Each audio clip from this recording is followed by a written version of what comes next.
Welcome to my channel. If you're a returning subscriber, I want to say thank you for always coming back. And if this is your first time, I am so happy to have you here. Welcome to my channel. My name is Toby, and I would like you to be part of this beautiful channel by subscribing. So kindly subscribe to my channel and support your girl, please.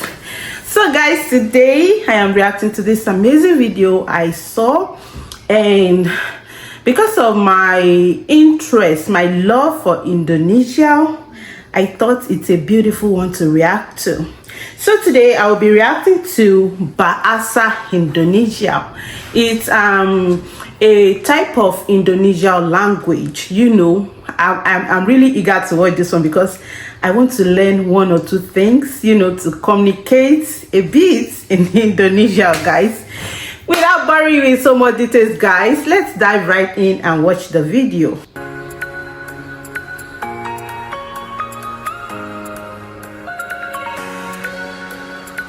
Indonesia Bahasa. Hello everyone, welcome Indonesia. to the Lang Focus channel, and my name is Paul. Today's topic is the Indonesian language, or Bahasa Indonesia as it's called in Indonesian. Bahasa Indonesian is closely Indonesia. connected with Malay, so if you haven't seen my video on the Malay language yet, I recommend that you watch that first before you watch this video. Indonesian is based on Malay, though it has evolved and taken on some uniquely Indonesian features. There are about 43 million native speakers of Indonesian and about 155 million second language speakers of Indonesian, mainly in Indonesia, where it's the national language That's and the sole interesting. official language. Why does Indonesian have so many more second language speakers than native speakers? Well, there are hundreds of languages spoken in Indonesia, and Indonesian functions as a lingua franca between 100 speakers of different languages. languages. It's the language of education and of media, and these days everybody learns Indonesian, but most Indonesians still speak a different regional language as their native language, plus Indonesian, the national language. How was the Indonesian language born?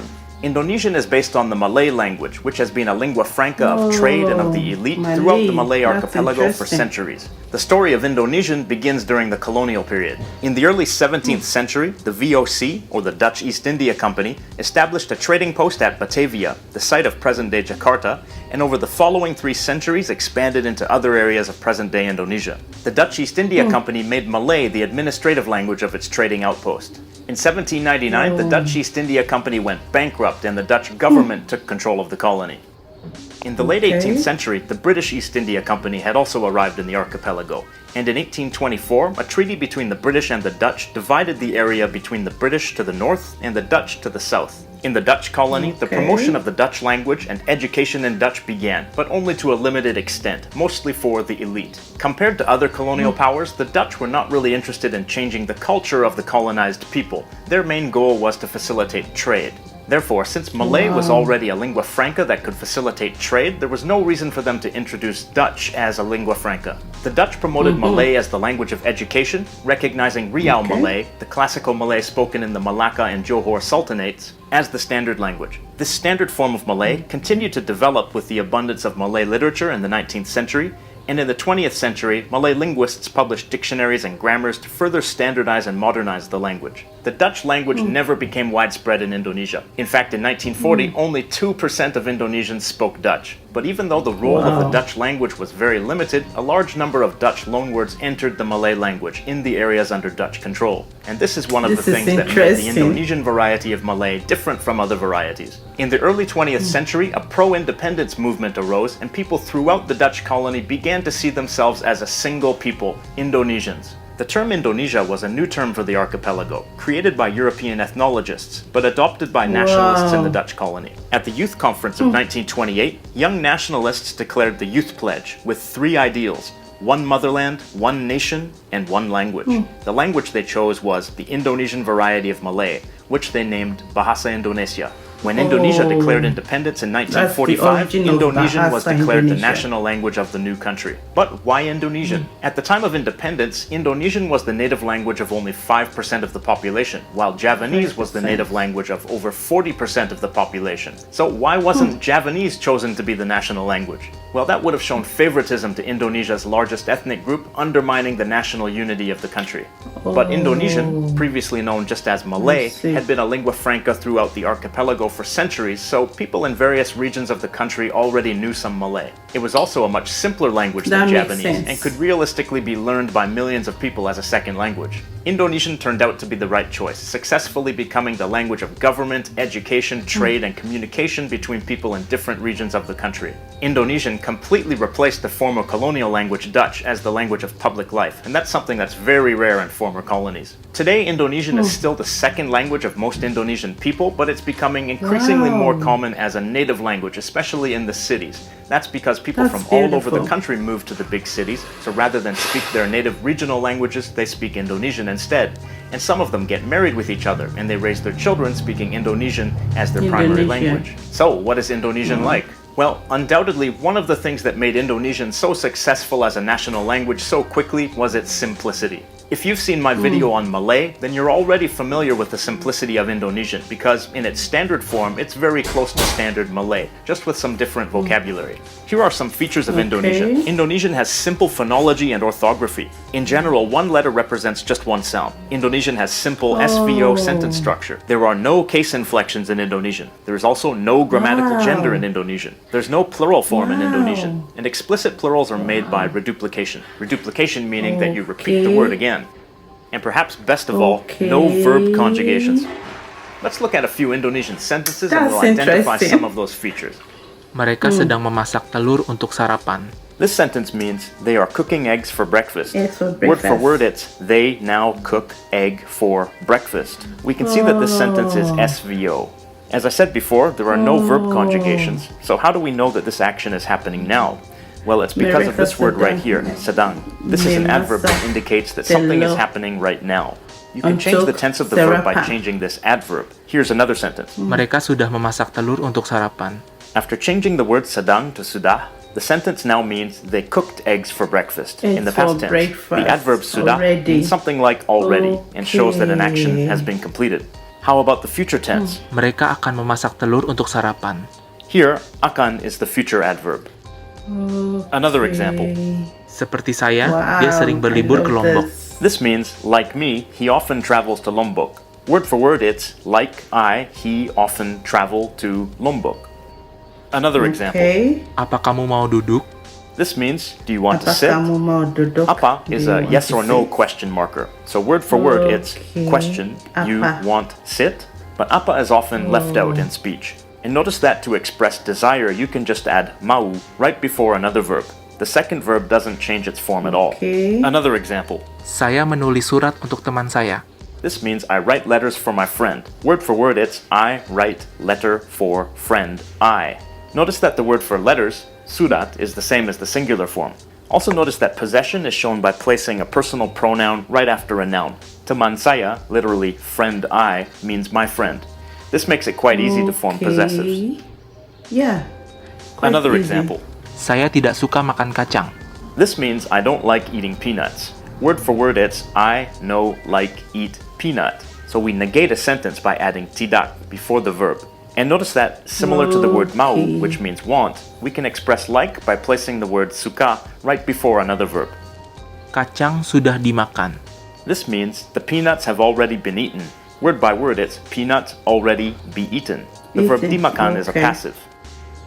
Let's take a look at some of the verbs from the above sentences. You can see that these Indonesian verbs have two parts, a root in black and an affix in red. Indonesian has many such affixes that are added to roots to make verbs and nouns. One example, the root Tulis. meaning to write. We have Menulis. to write, Ditulis. to be written, Tertulis. to be written, Tulisan. something that's written, Menuliskan. to write something down, Penulis. a writer, Penulisan. the process of writing, Bertuliskan. to have, written on it, Bertulisan. with the writing or words. You can see more examples of such affixes in my video on Malay, which functions in the same way. Affixes are the most challenging part of learning Indonesian, at least for a lot of learners, but you can make use of that feature of the roots and affixes to help you learn new words through their connections with other words. Standard Indonesian really is a simple language compared to other languages, but that's Standard Indonesian, which is normally used as the written language and in formal contexts. The way Indonesian is spoken in daily life is often fairly different from Standard Indonesian. Different varieties of colloquial Indonesian are spoken around the country, and they're influenced by the local native language in that area. These different varieties of Indonesian are referred to as Bahasa Gaul. The Bahasa Gaul of Jakarta is influenced by Betawi, the Malay Creole language that's native to Jakarta, as well as by Javanese and Sundanese, since people from all over Indonesia moved to Jakarta. Let's look at the Bahasa Gaul of Jakarta and see how it differs from Standard Indonesian. Here's a sentence we looked at before. Mereka sedang memasak telur untuk sarapan. Now in Bahasa Gaul, Mereka lagi masak telur buat sarapan. the first difference we see is that the word sedang, which indicates present tense, is lagi in Bahasa Gaul. Lagi is also used in Standard Indonesian to mean again or still, but it's not used as a present tense marker like this. Another difference is that the verb memasak is used in its root form masak without the prefix. Then we have a sound difference in the word telur, which becomes like telur, and then untuk becomes buat, which can be used in Standard Indonesian, but the meaning is more like in order to. In Bahasa Gaul, you can use it to simply mean for. Mereka sudah memasak telur untuk sarapan. Now in Bahasa Gaul, Mereka udah masak telur buat sarapan. here notice that the word sudah is reduced to udah. Mereka akan memasak telur untuk sarapan. Now in Bahasa Gaul, Mereka bakal masak telur buat sarapan. and here notice that the future marker akan becomes bakal. Another example. Seperti saya, dia sering berlibur ke Lombok. Now in Bahasa Gaul, Kayak gue, dia sering liburan ke Lombok. the first difference here is that the word seperti, meaning like, changes to kayak. Then notice that saya becomes gue, which is a loan word from Betawi, and berlibur becomes liburan. The root is the same, but the affixes are different. Apa kamu mau duduk? In this example, we'll see two variations of Bahasa Gaul. The first variation is a simple, casual sentence. Kamu mau duduk gak? Notice that the yes or no question marker apa isn't there. Instead, at the end you see gak, which means no in Bahasa Gaul. So it's like, you want to sit, no? The second variation is used for close friends or people the same age as you or younger. Lu mau duduk gak? The second person pronoun is lu, which I believe is a loan word from Chinese, which is present in the Betawi Creole language of Jakarta. In this example, let's look at some options for first person pronouns. Saya menulis surat untuk teman saya. Saya nulis surat buat teman saya. Aku nulis surat buat temanku. Gua nulis surat buat teman gue. In a casual, polite sentence, you use saya, even in Bahasa Gaul. In a more casual, familiar sentence, aku is used. And when aku is used as a possessive, a shortened form is attached to the end of the noun. In a more intimate sentence, gua or gue is used. Also notice that menulis loses its prefix, but it doesn't revert to its root form tulis. Instead, it maintains the nasal sound at the beginning. And one more small difference we can see is that the word for friend, teman, is pronounced more like teman. And another example. Saya tidak suka makan kacang. Now in Bahasa Gaul, Gua nggak demen makan kacang. again, here we see the pronoun gua, and we see that the negative tidak becomes ngak, which is related to the word gak, which we saw before. And in Bahasa Gaul, suka sometimes becomes demen. And one last example.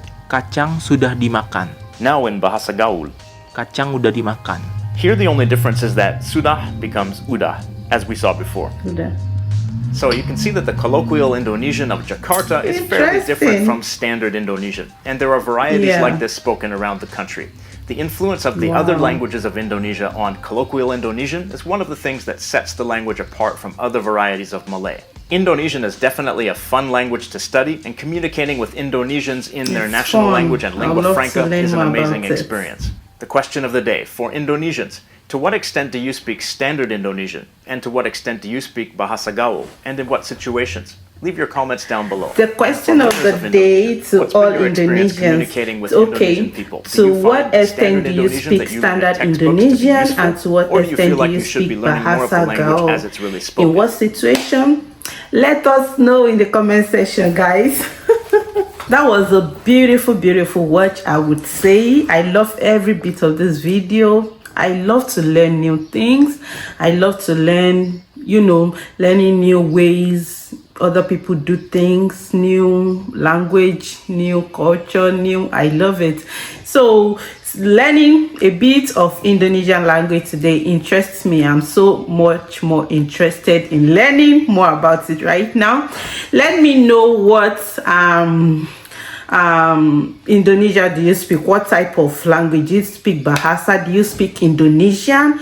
Let me know in the comment section. And if you are watching and you have not subscribed up till now, please subscribe to my channel and support your girl. Okay guys, till I see you again next time. Thank you for watching today. Bye.